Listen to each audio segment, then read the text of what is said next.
instrumental role in negotiating a historic collaborative agreement between the police, the community, and City Hall, while at the same time adding police to the streets and enacting tough on-crime measures to clamp down on the increased violence. He's a guy that takes action, and action speaks so much louder than words in politics. David is a level-headed, intelligent, hard-working man and would be a perfect fit for the Attorney General's office. David Pepper, come on up.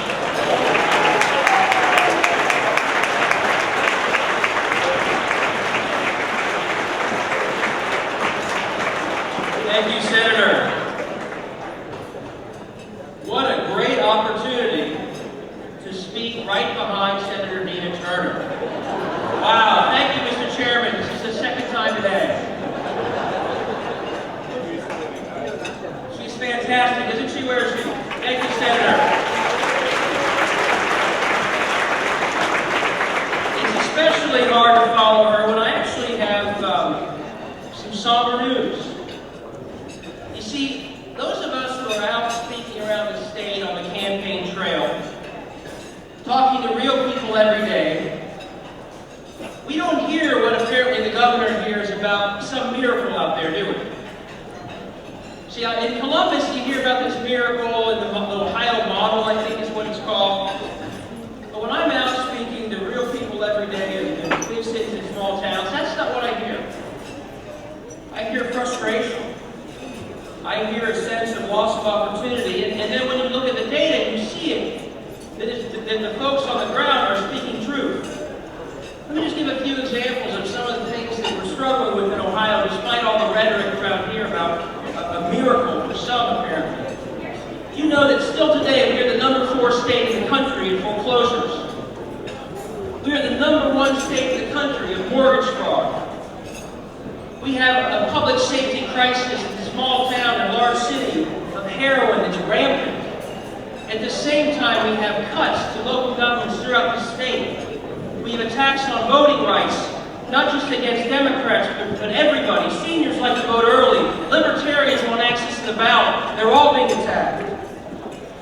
And we are seeing, again, a jobs crisis. You know, the miracle economy we keep hearing about, it's not happening when we talk to real people. The numbers tell the story. There aren't enough good jobs out there. People know it. And if there aren't enough good jobs out there, there's not enough spending to lift our economy beyond a middle class that's really boosted. And that's really holding us back. So amid all these problems, amid all these challenges, many of which there's a direct role that the Attorney General of the state can play to solve them, you would expect to be watching the Attorney General working overtime on these issues, wouldn't you? Wouldn't you expect him to be really going to bat for workers and fighting foreclosures and a real plan on heroin? Wouldn't you expect that from Attorney General? Do you know where Attorney General's been the last couple of years? He's been in Nebraska, folks. That sounds strange, but let me explain. Why is our Attorney General in Nebraska? Is he fighting foreclosures? Is he fighting heroin there? No. Anyone want to guess what issue he's putting the full weight of this office behind in Nebraska?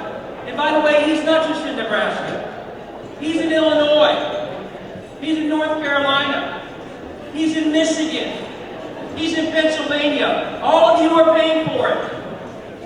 Your name is behind it. He's even in the Supreme Court of the United States. In 2 weeks, there's going to be an argument that he is fully behind with your name and your taxpayer dollars. In all these places, do you know what he's fighting when we have all these issues to deal with? Senator, do you want to guess? Birth control. Birth control. Your Attorney General, with your money, is in Nebraska trying to stop birth control. Believe it. Now, what's he arguing in these cases? This just should give you a sense of what your Attorney General is up to. His argument is that women brace themselves, and the men that care about them brace the women. He is arguing that every woman in a private company that accesses birth control coverage, if she accesses coverage, that if her CEO does not approve morally of that coverage, she is violating that boss's rights.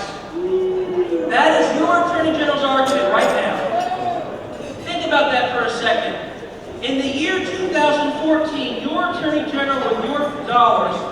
is arguing in Nebraska that every woman in the workplace must subject her own views, her own values, religious, moral values that inform her health choices to the views of the boss. Can you believe that? Well, neither could most of the courts where he's making this argument. He's losing all these cases again and again and again. But remember when Barack Obama mentioned the Mad Men rules that keep coming? Your Attorney General is trying to have this rule imposed on women throughout this country. Now, I have a very intelligent brother-in-law. I said, this is taking us back to the Mad Men days. He said, David, this is going back a lot further than that. That sounds like feudalism, where the peasants had to follow the moral code of the landowner. Well, 700 years later, Mike DeWine's trying to do the same thing here in Ohio around the country. So I asked you a very simple question. When we're dealing with all these other issues, do you want to have an Attorney General who is literally fighting birth control in Nebraska, or do you want one who's fighting foreclosures here in Ohio? How about Ohio? Do you want one who's fighting birth control in Illinois, or do you want someone fighting heroin in Hamilton, Ohio, where it's afflicting so many of our communities? How about defending workers' rights in Youngstown versus fighting all these social causes in other states? This message is very simple. Let's get back to solving problems here in Ohio. And by the way, this is just one of the issues. I don't care if it's voting rights, worker rights, women's rights, equality. Every single time that Mike DeWine has been asked, who are you the lawyer for? The citizens of your state and their rights, or the rights or the views of the far right? Every single time he's gone to court for the far right. He's their pro bono legal service firm. It's about time that ends, isn't it? Let's get that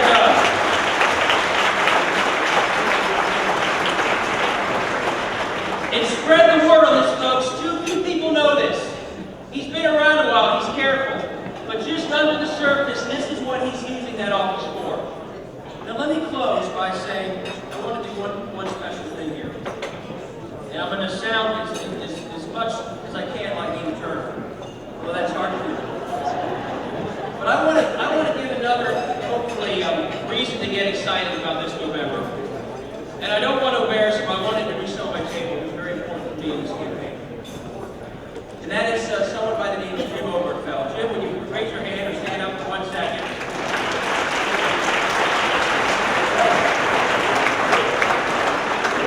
Jim is a hero of our state.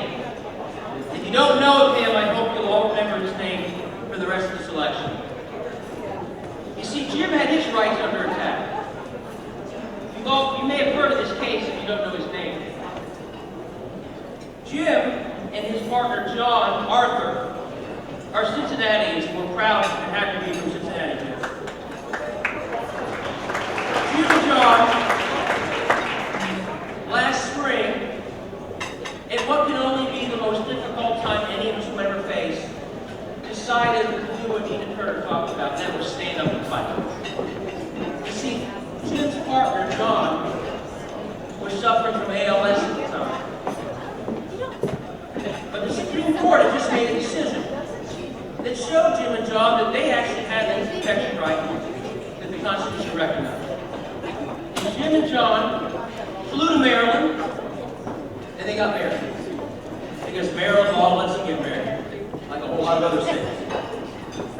And Jim and John, and this was, again, John only had a few months to live. Most of us at that moment would just stay together, live our final months in peace, but Jim and John decided to fight. And they flew back to Ohio, and they went to court.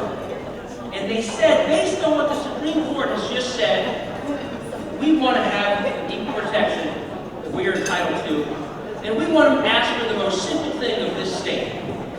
We want to have John's death certificate reflect our marriage, and we want Jim listed as his survivor and get the rights entitled from that.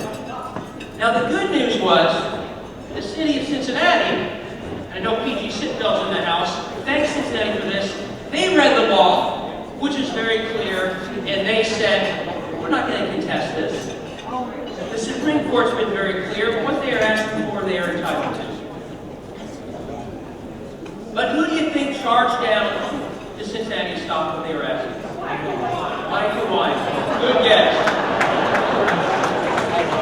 The same guy in Nebraska, the same guy who's never stood up for voting rights, those shoot down to Cincinnati in federal court, no. You can't even have your valid marriage recognized on your destiny. Now, just like every other case that I've mentioned today, birth control cases, voting rights, Mike DeWine once again lost. He's like 0 for 13 on every major case.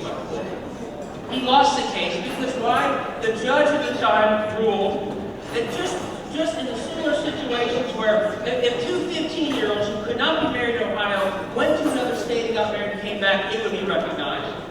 And if two second cousins, let's say, who couldn't be married here, went elsewhere, got married, came back, it would be recognized. Just as in those cases, Jim and John had every right to have their marriage recognized. And that judge, on both the temporary restraining order and permanent restraining order, gave them a victory. Congratulations. You win.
I look very much forward to doing that with all of you in the next 9 months. Thank you all very much.